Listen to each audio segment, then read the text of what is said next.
열왕기 상에는 이 사르밧 과부 여인이 나오고 열왕기 하에는 이 수넴 여인이 나옵니다. 사르밧도 지역 이름이고 수넴도 역시 지역 이름입니다. 열왕기상의 사르밧은 엘리야 선지자 시대에 있었던 일이고, 그리고 수넴 여인은 그 엘리야 선지자의 후계자인 엘리사 선지자 시대에 있었던 일이지요. 엘리야 선지자에게 엘리사는 끝까지 쫓아가면서 사람들이 막 못 쫓아가게 회방하고 그리고 여러 가지로 조롱하고 할 때에도 엘리사는 나도 다 아니까 좀 조용히 있어라, 조용히 있어라, 나도 다 안다 하면서 엘리야 선지자를 끝까지 요단강 건너편에까지 따라가지 않습니까? 그런데 더 이상 따라갈 수 없는 상황이 생기는데 하나님이 이 엘리야 선지자를 회의바람을 일으켜가지고 불수레를 타고 하늘로 승천하게 하시지요. 그런데 한 조각 희망이 있습니다. 엘리사 선지자에게 그 회오리바람을 타고 불수레를 타고 하늘로 올라가던 엘리야 선지자에게서 겉옷이 떨어졌습니다. 겉옷이. 그래서 엘리사 선지자가 되는데, 엘리사는 그 스승 엘리야의 겉옷을 주워가지고 돌아오는데, 거기 요단강 건너편에 갈 때는 엘리야 선지자가 하나님의 능력으로 강을 갈라놨을 건너갔지만은 이제 돌아올 때에는 자신의 문제가 됐습니다. 이거 어떻게 건너가지? 우리 선생님이 했던 일이 생각이 나가지고 그 주워오는 겉옷을 가지고 오면서 그거를 둘둘둘둘 말아가지고 이 엘리사도 요단강물을 그 겉옷자락으로 내려치면서 엘리야의 하나님을 불렀습니다. 그랬더니 요단강이 갈라져서 돌아오지요. 바로 그 엘리사가 엘리야에게 요청한 것이 있어요. 엘리야 선지자가 엘리사에게 묻습니다. 야, 네가 나한테 뭘 바라느냐? 뭘 원하느냐? 그때 통 크게 엘리사는 통이 크게 요구한 것이 있습니다. 선생님에게 있는 하나님의 영, 그것에 갑절이 저한테 있기를 원합니다. 할렐루야. 믿음 생활은 어쨌든 믿음으로 하는 거니까 그냥 크게 구하는 게 좋을 것 같아요. 그래, 나는 요만하니까 나는 요만큼만 하겠다, 이거보다는 그냥 크신 하나님 앞에 크게 구하는 게 이게 복이 될 줄로 믿습니다. 엘리사가 그랬어요.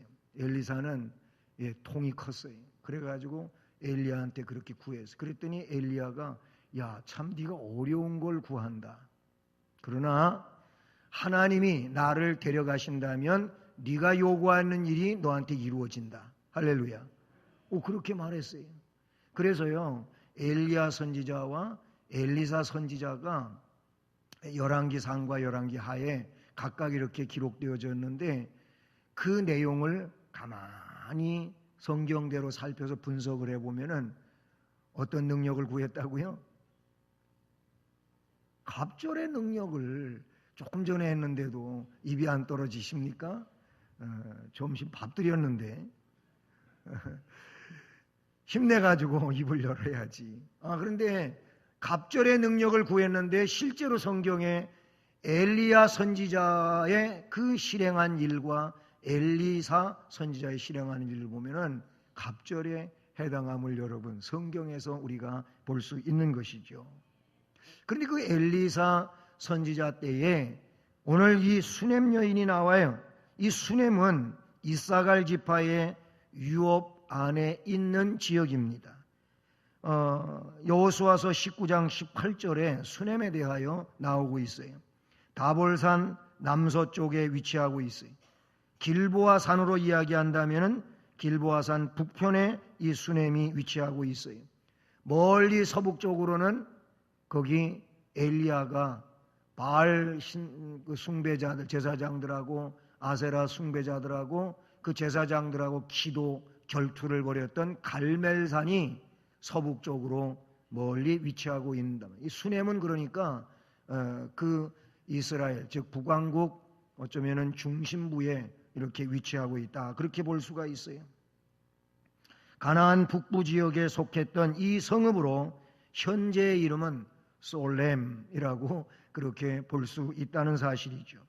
엘리사가 사마리아에서 돌아오는 길에 이 수넴에 들려서 쉬었다고 하는 이 내용을 볼 때 그는 엘리사 선지자는 좁은 지역이 아닌 아주 광범위한 지역을 이렇게 순회하면서 사역을 했었다고 봅니다. 이 수넴에, 즉 하루는 엘리사가 수넴에 이르렀더니 거기에 그 수넴에 한 귀한 여인이 그를 간권하여 음식을 먹게 하였으므로 라는 말이 나와요. 여기 그 수넴에 있는 한 귀한 여인, 이 여인의 이름은 알려지질 않고 있어요. 그냥 수넴 지방에 있는 여인이어서 수넴 여인 이렇게 부르게 되는 것이죠. 이 한 귀한 여인이라고 하는 것은 그 원어에 이사 게돌라라는 그런 단어인데요. 이것은 부요한 여인이었다라는 뜻입니다. 좀 부유했어요. 생활이 여유가 없는 그런 삶이 아니고 좀 여유 있고 넉넉한 그런 삶이었다고 볼 수 있습니다. 그런데 이 여인이 오늘 말씀 안에 담겨진 내용을 보게 되면은 헌신하는 여인이었어요. 헌신. 따라서 해주시네. 따라서 하자고 안 했는데도 헌신하는 여인이었어요. 제가 전도사 때 그리고 거기서 강도사를 거치고 목사 안수까지 받았던 부천에 있는 그 소사 제일교회가 있어요. 그런데 제가 섬기던 담임 목사님 참 완고한 목사님이었어요. 그래서 조금 흐트러지는 것도 아주 못 봐주는 그런 분이었어요. 그런 목사님이셨는데 그 목사님은 헌신 예배라고 그렇게 명칭을 안 붙이고 그때 당시에는 헌신 예배를 드려도 강대에다가 글을 써서 붙이잖아요. 그렇죠? 요즘에는 다 이렇게 뭐 인쇄해가지고 현수막이 걸리고 이런데 그때는 다 글씨를 손으로 쓰든지 오리든지 이렇게 했는데 그때 강대에 글씨를 붙이던 사람이 저예요. 제가 했어요. 제가 이 오려서 붙이는 글씨 아주 잘합니다. 안 해서 그렇지 그거를 수십 년 했어요. 사실은 고향 교회에서부터 강대에 붙이는 거 주보 인쇄 이런 거 제가 다 했었거든요. 근데 이 글씨를 써붙이는데 헌신이라고 못 쓰게 하셔요. 뭐라고 쓰냐? 뭐라고 썼을 것 같아요? 헌심 예배. 몸신이 아니고 마음심을 쓰라는 거예요. 마음심을. 헌심 예배. 그래서 그 교회에 있을 때는 헌심 예배에서 헌심. 이분은 그 강조하는 게 뭐냐면 마음을 드릴 수 있어야 몸도 드리는 것이지 그렇잖아요. 마음이 있는 곳에 몸이 있다는 거예요. 그런 이제 주장을 펼치시는 분이고 그분은 참 훌륭한 분이었어요. 일제시대 때 이북에서 교장 선생님까지 지내시던 분이다가 남하해가지고 우리 뭐 이 합동 또는 개혁 갈라지기 전에 주립위로 갈라지기 전에 그 교육부에서 교단 교육부에서 공과를 집필하시던 분이 그 계단 공과가 그분에 의하여 만들어진 거예요. 뭐 그랬는데 하여튼 여러 가지로 완고하신 분이에요. 근데 헌심 예배 그랬어요. 네, 저도 그 이후에 잘 안 씁니다만은 우리는 지금 헌신 예배 그러잖아요. 여러분 몸도 드리고 마음도 드릴 수 있기를 바랍니다. 근데 이 본문에 나오는 이 수넴 여인은요 어떤 사람이냐면은 귀한 여인이에요. 귀한 여인은 말씀 설명해 드린 것처럼 부유함이 있었어요. 넉넉함이 있었다 그러니 뭐 넉넉하니까 헌신했겠네. 그럴 수 있겠지만 따라서 합니다. 헌신은 아무나 하나. 헌신이 아무나 하는 게 아니라니까는요. 여러분도 아시잖아요. 헌신 아무나 하는 게 아니에요. 헌신은 은혜 받은 사람이 하는 거예요. 헌신은 깨달은 사람이 하는 거예요. 헌신은 구속의 은총에 감사할 수 있는 사람이 하는 거예요. 그러니까 헌신은 아무나 하는 게 아니에요. 아유, 저 사람은 헌신할 수 있어서 좋겠다. 그러고 앉아 있기만 하는 분도 있어요. 예? 근데 왜 헌신이 안 되냐면은 말씀드린 것처럼 아무나 안 돼요. 은혜를 못 받았어요. 아, 나 은혜 받았는데? 은혜 받았으면 헌신하게 되어 있다니까는요. 예? 진리를 깨달았으면 헌신하게 되어 있어요. 성경의 말씀 그대로를 이야기한다면 하나님의 그 구속의 은혜를 깨달은 사람은 우리 하나님께, 우리 주님께 먼저 갖는 마음이 뭐냐면 감사의 마음을 갖는 거예요. 나 같은 죄인이 죄 용서함을 받고 하나님의 아들이 되고 딸이 되고 구원을 받았구나. 천국의 영생을 소유했구나. 하나님 나라 그 모든 것이 나의 기업이 되었구나. 할렐루야. 그러면 이것이 세상의 그 어떤 것보다도 귀한 것이고 천하를 얻는 것보다도 귀한 거란 말이에요. 이게 생명 얻는 거예요. 네 뭐 천하를 얻는다 할지라도 네 목숨을 잃으면 무엇이 유익하냐고 했어요. 그 말씀을 왜 하셨습니까? 여러분, 천국을 잃어버리고 세상을 얻는다 하면 그게 귀중한 게 아니에요. 천국을 얻는 일이 생명을 얻는 일이고 영생을 얻는 일이고 이 일이 천하보다 귀중한 일임을 우리는 믿어야 될 줄로 믿습니다. 수냄 여인, 헌신하는 여인이었어요. 예?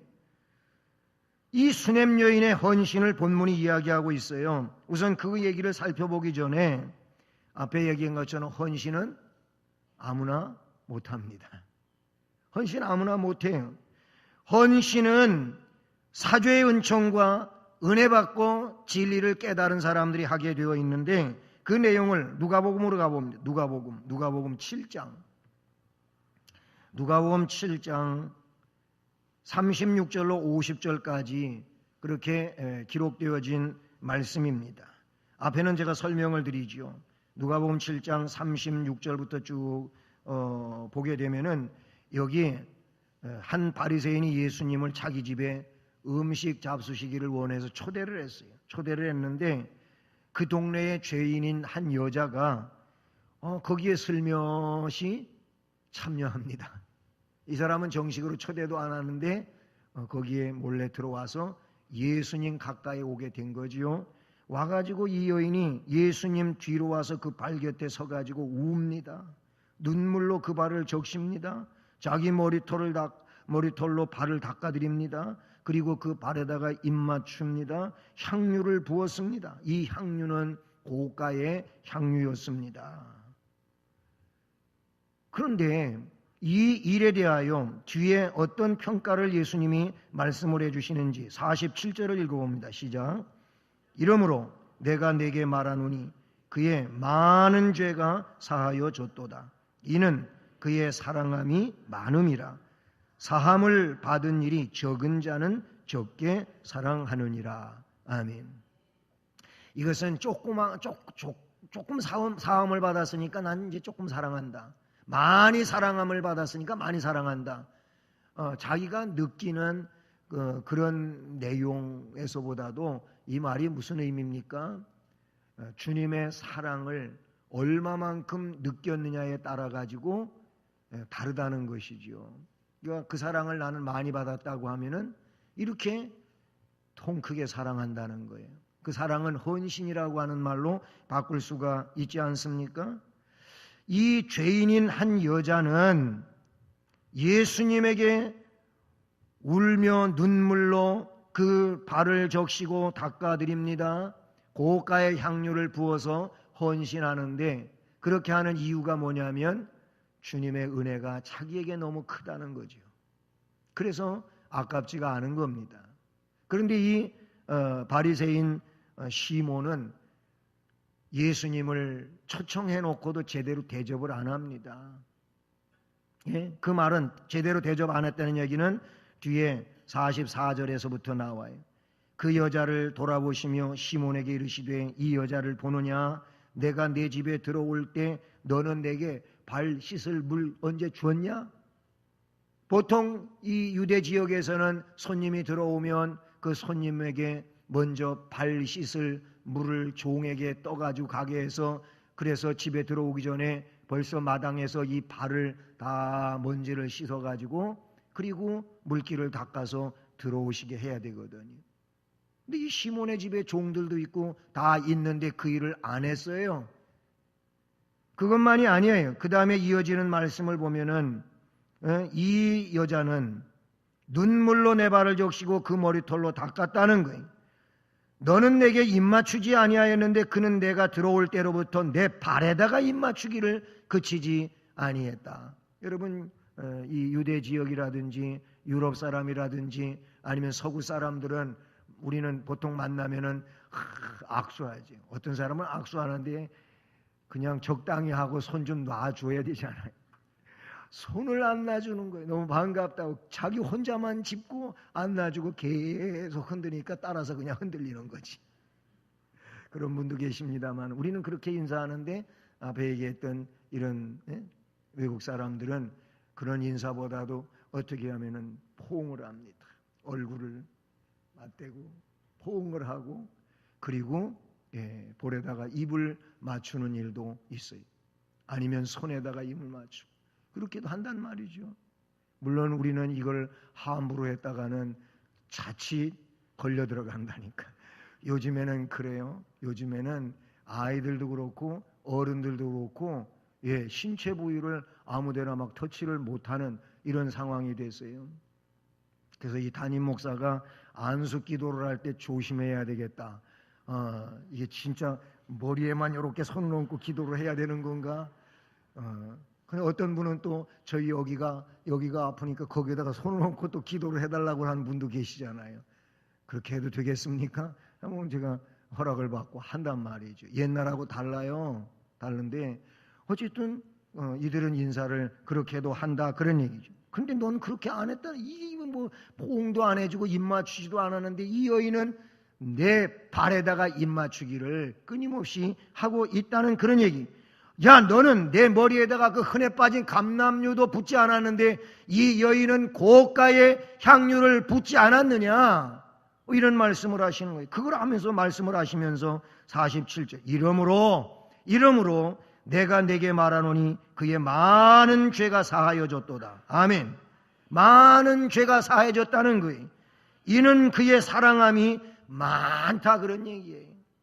그의 헌신이 크다 이거예요.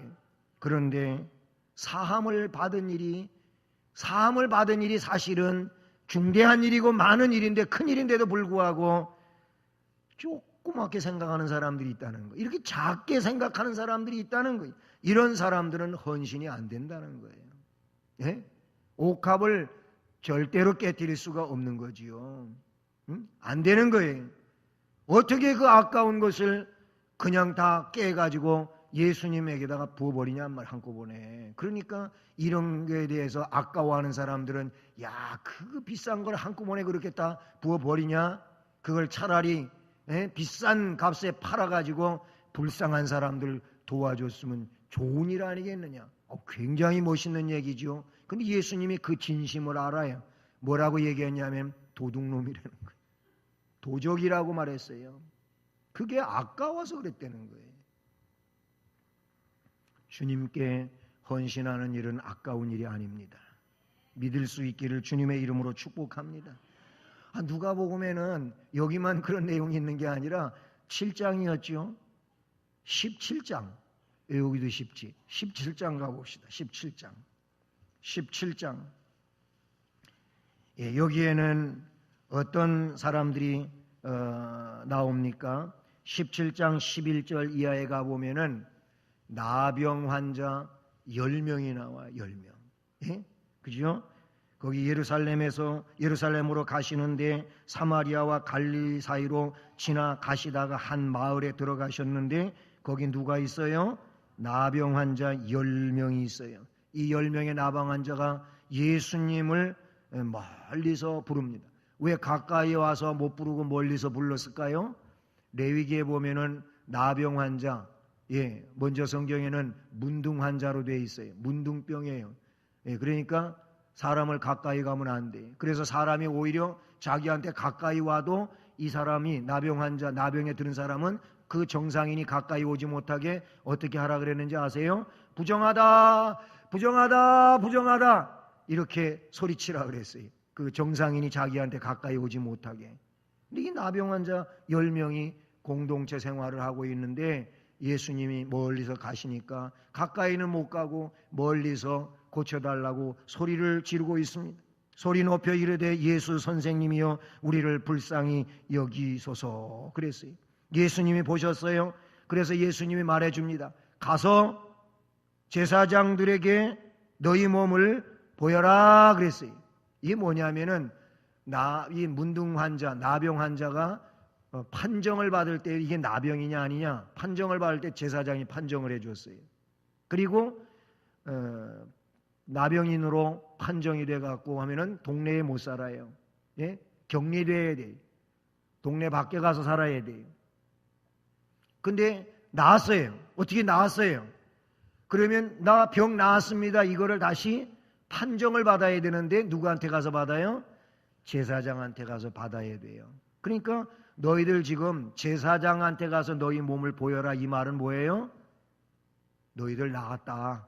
나한테 불쌍히 여겨달라고 그랬으니 나았다. 그러니까 제사장한테 가서 나았다고 하는 판정을 받고 이제 동네에 들어가 살고 가족과 함께 살아라. 이렇게 하라는 얘기거든요. 그래서 문둥 환자 10명이 제사장한테 보이러 가는데 말씀해 보니까 가다가 어떻게 됐어요?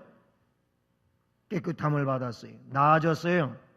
예? 그들이 제사장한테 자기의 몸을 보이러 가다가 몇 명? 10명 다 깨끗이 나았어요. 할렐루야. 그런데 그 중에 한 사람이 자기가 나은 것을 보고 큰 소리로 하나님께 어떻게 영광을 돌리며 돌아왔어요. 아, 하나님 감사합니다. 제가 나병이 다 나았습니다. 우리 예수님께 감사드려야 하겠습니다. 가다가 제사장한테 몸 보이러 가다가 돌아왔어요. 돌아와가지고 지금 예수님 발 앞에 엎드려가지고 감사하니 그는 사마리아 사람이라. 무시당하고 업신여김받고 사람들한테 정상인으로 취급받지 못하는 이 사마리아인이 오히려 주님의 은혜가 감사해가지고 주님께 돌아와서 그 발 아래 엎드려 감사 그런 인사를 드리는 내용이 나왔어요. 그때 예수님 말씀하십니다. 10사람이 다 깨끗함을 받지 아니하였느냐? 그 9은 어디 있느냐? 이 이방인 외에 하나님께 영광을 돌리러 돌아온 자가 없느냐? 그에게 이르시되 뭐라고? 일어나. 따라서 일어나. 가라. 내 믿음이 너를 구원하였느니라. 아멘. 할렐루야. 여러분, 헌신으로 인하여 감사하는 것도 헌신이에요. 남이 안 하는 감사를 드리는 것도 헌신이란 말이죠. 봐요. 아무나 하는 게 아니잖아요. 9명 다 어디 갔어요? 할 수 있는데, 조건은 있는데 왜 못하는 거예요? 그런데 이 한 명이 했단 말이죠. 그래 이 사람은 내 믿음이 너를 구원하였느니라. 여러분, 헌신하는 믿음이 될 수 있기를 주님의 이름으로 축복합니다. 오늘 본문으로 돌아갑니다.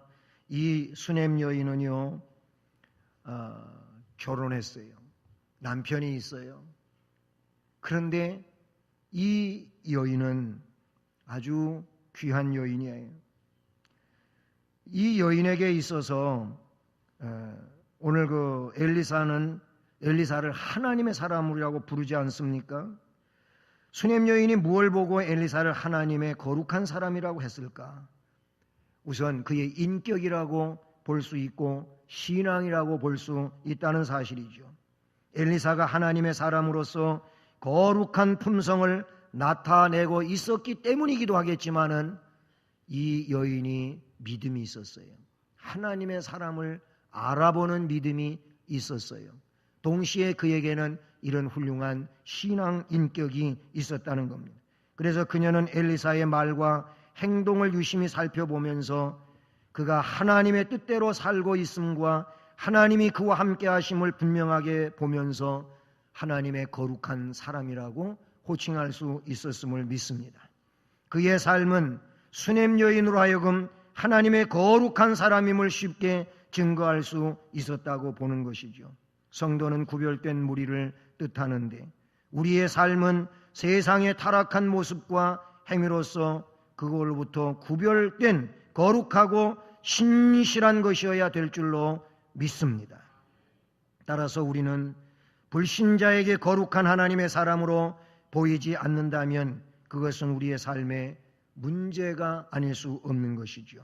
모쪼록 주님을 사랑하는 그 마음이 사죄의 은총을 받은 것에 대한 큰 감격 속에서 헌신의 삶을 또 삶의 헌신의 필요성을 느끼면서 살아가는 우리가 될 수 있기를 주님의 이름으로 축복합니다. 사람은 크게 두 가지로 분류해 볼 수가 있는데 하나는 어디를 가든지 남에게 유익을 주는 사람이 있어요. 또 다른 하나는 어디를 가든지 남에게 거침돌이 되고 유익이 되지 않는 이런 사람도 세상 속에는 있다는 사실이죠. 하나님의 사람 엘리사는 가는 곳마다 유익이 되는 사람이었고 이걸 제대로 보던 수냄 여인은 놀라운 일을 결정하게 되는데 그게 무엇입니까? 오늘 말씀해 보면 수냄 여인의 신앙은 간권하는 신앙이었다라는 겁니다. 간권.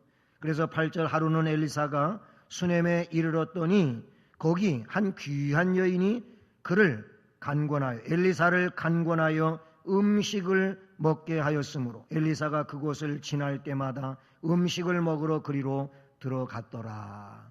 자주 그런 것도 아니겠죠. 어쩌다가 그 지역을 지나치게 되면은 이 수냄 여인의 그 간절한 청을 기억하면서 그 일이 있은 이후에는 그곳을 지날 때에는 거기 들어가서 머물다가 갔다고 하는 이야기가 이 말씀이라 그런 얘기. 여러분도 아마 경험하신 그런 삶의 일이지 않겠습니까? 어떤 사람은 그냥 만나면 너무 편하고 좋아. 어떤 사람은 만나기만 하면 굉장히 불안스러워, 불편해. 아우, 이 속이 그냥 요동을 쳐. 우리도 그런 삶의 내용을 살아가잖아요. 여러분에게 불편한 사람이 있듯이 여러분을 누가 불편한 사람으로 여기면 불행한 겁니다. 엘리사 선지자가 이 집에 들어가는 일은 왠지 그렇게 평안한 거예요. 그냥 그 여인이 그런 사람이었기 때문에 그렇다고 볼 수 있다는 사실이죠. 사도행전 16장 15절 말씀을 보면 거기 강가에서 기도하다가 놀라운 일을 경험하는 사람이 나오는데 루디아라고 하는 여인이 나오죠. 바울 사도가 그 강변에 나가서 말씀을 전하는데 말씀을 받는 사람 가운데 루디아가 있었어요. 루디아가 은혜를 받았어요. 말씀의 은혜를 받았어요. 근데 거기 사도행전 16장 15절에 어떻게 나오냐면 이 루디아가 바울과 일행을 어떻게 강권하여 집으로 데리고 갔어요.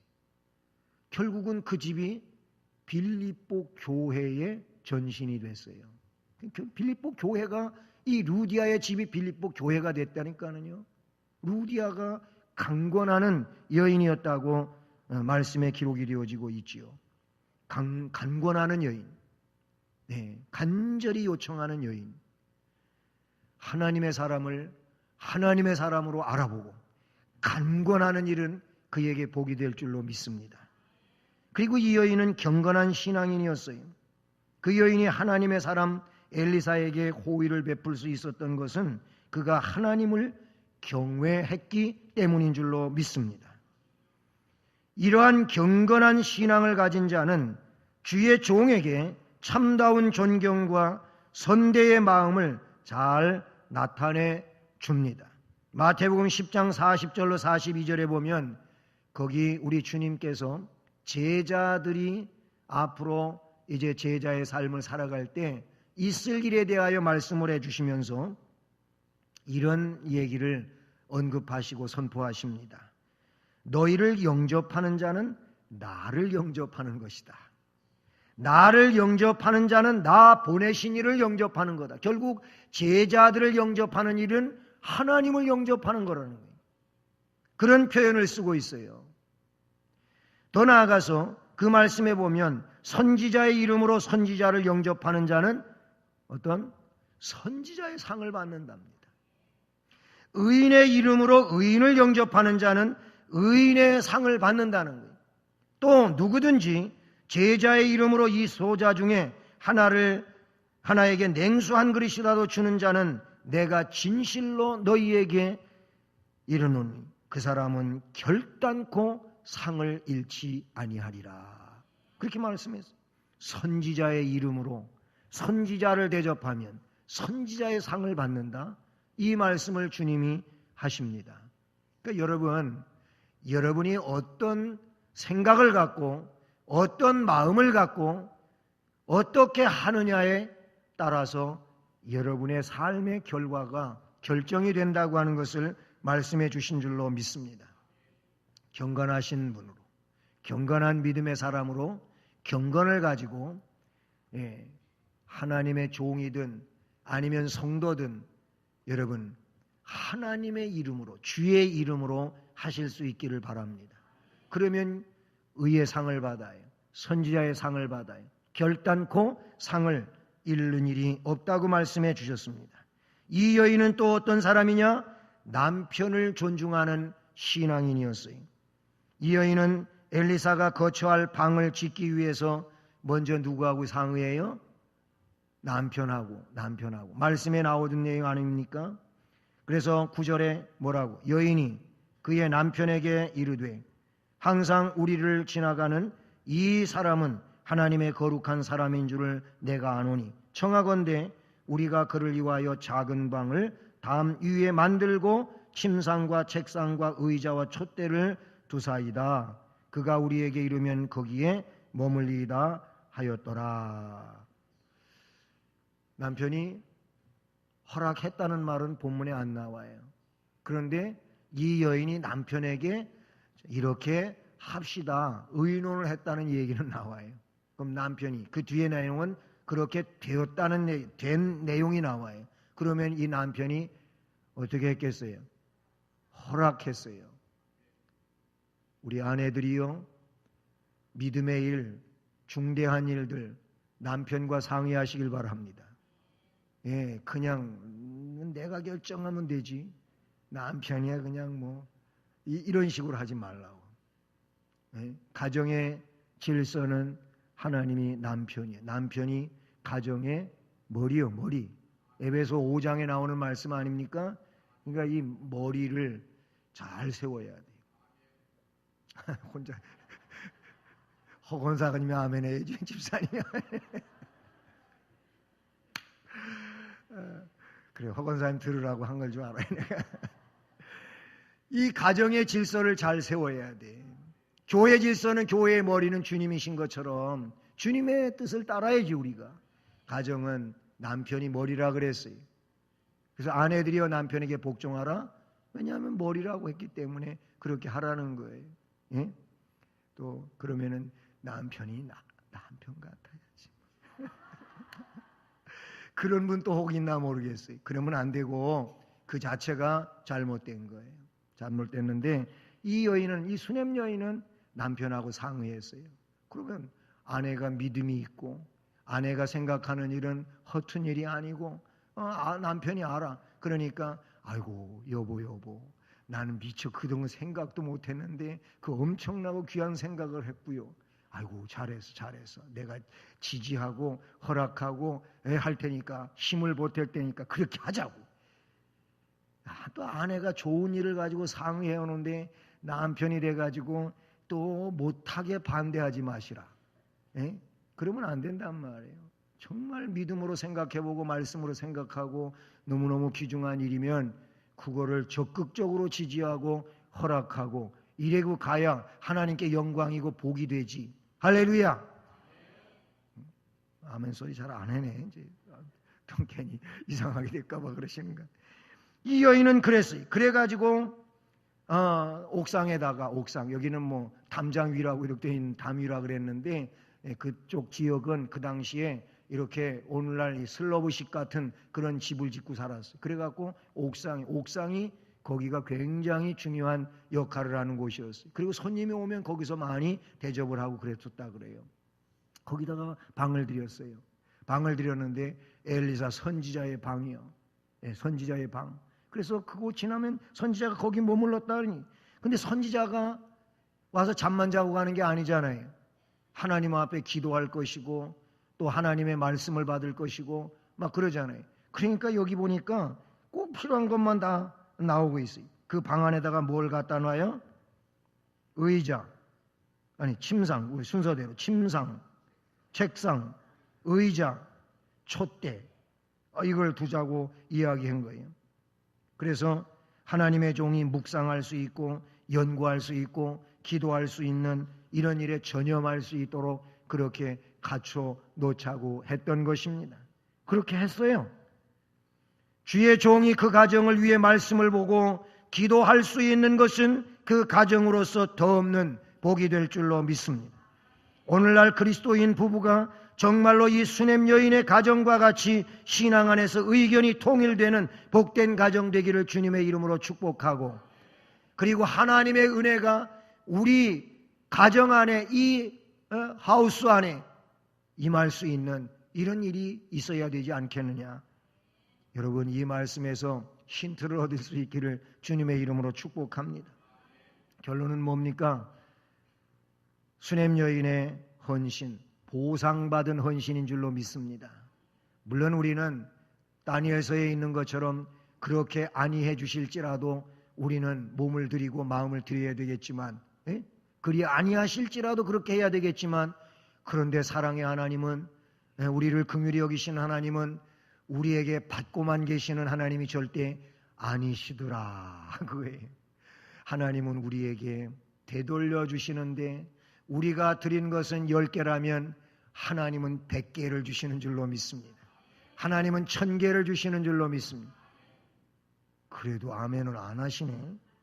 다른 데서는 이렇게 하면은 더 크게 아멘 하던데, 그렇다고 더 하나 안 해. 끝났어요. 하나님은 이렇게 공짜의 하나님이 아니에요. 능력의 하나님, 복의 하나님인 줄로 믿습니다. 보상받은 수냄 여인의 헌신에 대하여 말씀에 이야기하고 있어요. 이 여인은 이렇게 하나님 사랑하고 사는 사람이었는데 어찌 된 일인지 아이가 없어. 아들이 없어요. 아들이.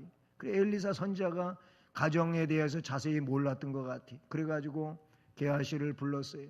종을 불러가지고, 야, 이 집에 필요한 게 뭐냐 한번 살펴봐라. 그랬더니 게하시가 두루두루 살펴보고 와서 얘기하는데 이 집에 아이가 없습니다. 있어야 할 아들이 없습니다. 그래? 그래서 그러면 그 여인 일로 오라고 해라. 왔어요.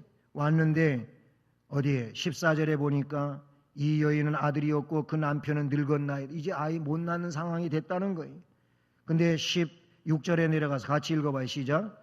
엘리사가 이르되 한 해가 지나 이때쯤에 내가 아들을 낳으리니라 하니 여인이 이르되 아니로소이다. 내 주 하나님의 사람이여 당신의 계집종을 속이지 마옵소서 하니라.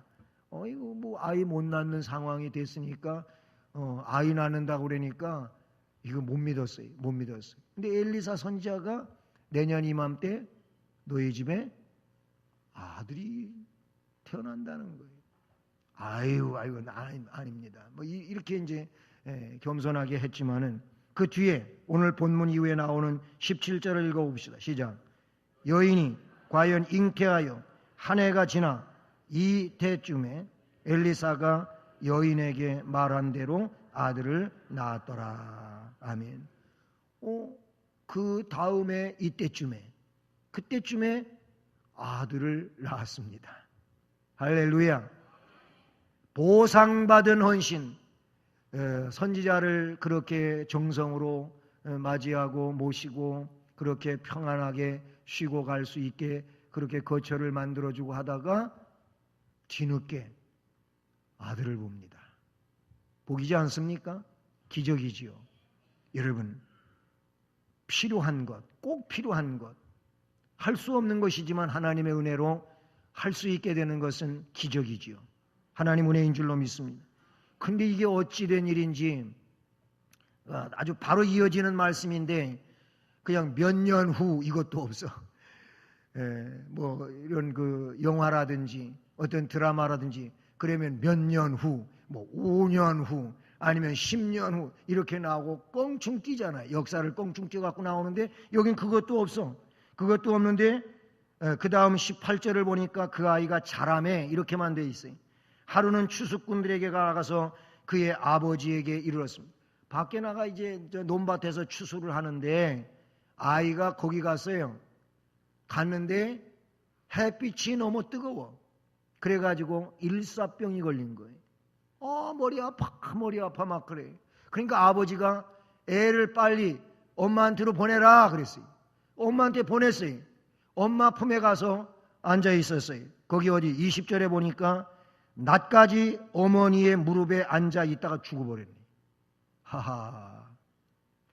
차라리 얘가 태어나지 않았으면 엄마의 슬픔이 없을 텐데 너무나도 고운 아이가 태어나서 지금 자라고 커가는데 이 아이가 벌판에 갔다가 일사병 걸리고 머리 아파 그러다가 죽었어요.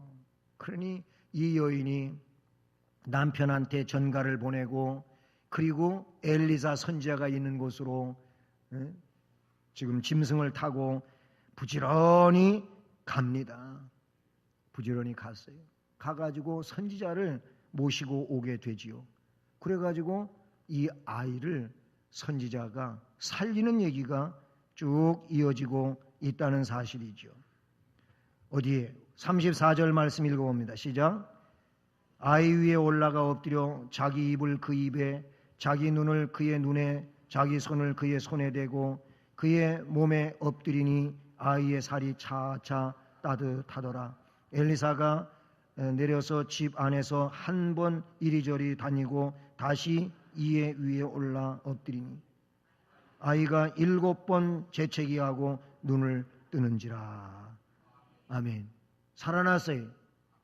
기절했다가 경기했다가 살아난 게 아니고 깨난 게 아니고 죽었다가 살아난 거예요. 살려난 아이가 죽었다가 살아났어요. 여러분, 이 수냄 여인은 헌신의 보상이 뭡니까? 아이를 못 낳는 상황에서 낳았고 그리고 죽은 아들을 다시 살리는 기적을 경험하게 되는 줄로 믿습니다. 여러분, 헌신하다가 기적을 만나시기를 주님의 이름으로 축복합니다. 헌신은 아무나 하나 믿음이 있어야 하고 은혜를 받아야 하고 진리를 깨달아야 하고 사죄의 은총이 크다고 느끼는 자가 헌신한다. 여러분, 헌신하다가 기적을 만나는